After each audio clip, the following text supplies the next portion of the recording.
Group leaders and hosts. I hope you guys are doing well.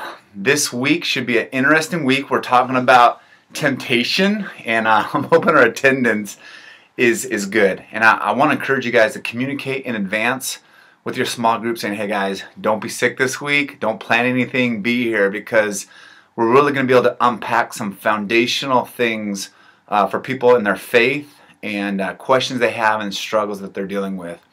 Now, there's good and bad things about this as far as being able to kind of roll up your sleeves and talk about difficult things. I think the questions, when you look over the note sheet, you really have the potential to talk about some pretty big things. Here's the dangerous part is, though, not the dangerous part, but here's the difficulty, is we're opening up Pandora's box.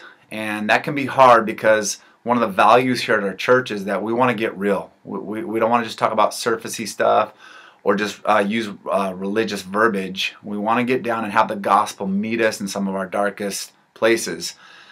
That's hard, though. When you're a leader and people are unpacking things, and in the chaos of frustration with temptation or sin, it can leave us feeling vulnerable as leaders as far as I don't know what to say, or frustrated as far as people maybe having a victim mindset or their thinking being really chaotic. And so I just want to encourage you guys with this week. As things are opened up, first of all, you are not the person primarily responsible for helping this person, freeing this person. That's between Jesus and them primarily. Now, God's going to use you, but never forget as a leader that God loves this person way more than you do.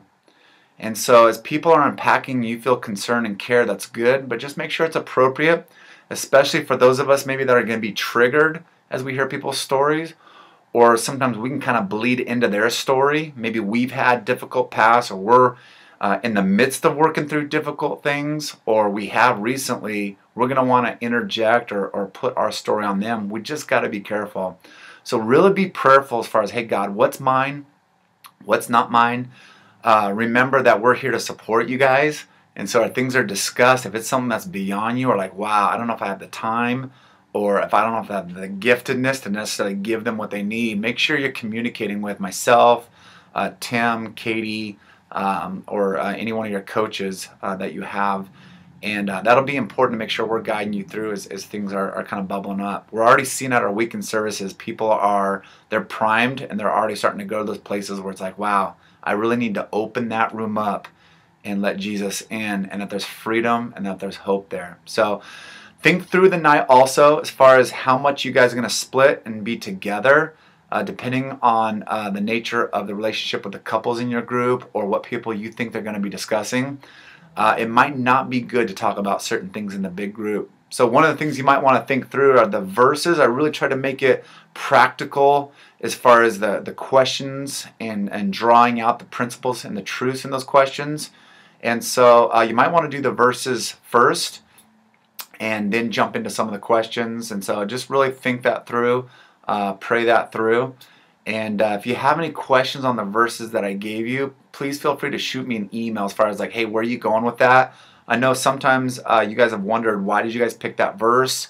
Or we're asking a question about, well, what's the answer to this? And you guys are like, we don't know. We want you as leaders to be prepared. So feel free to shoot me an email if you're like, hey, where were you going with that? So that you feel like you're kind of knowing where you want to go with the group. But get ready. There's going to be a lot of spiritual battle. I've talked to a few leaders that the last few weeks they even said, hey, I'm feeling the spiritual battle. And whenever that happens, one of our leaders, Paul, had a good insight. Whenever there's a lot of spiritual battle, that means God's looking to do something. And that's when Satan's going to attack or try to inflame things. And so be very aware of that. Be prayerful this week. And again, as things are shared, just slow it down. You don't have to solve everything this week. If people are struggling with temptation or sin, you don't have to get it all done this week. It might be something where you unpack over the next few weeks. Or if you need help with people unpacking, using your small group coaches, our counseling ministry here, we have a prayer ministry. So a lot of different ways that we can help you. So here we go. This is what we do. And I'm praying for you guys. Katie's praying. Our whole team is praying for you guys.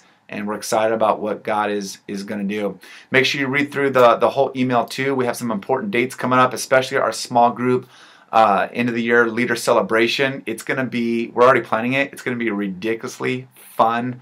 engaging night, and every year we've gotten better, and we're looking forward to gathering you all together. So get it on the calendar, make it a priority, do it now.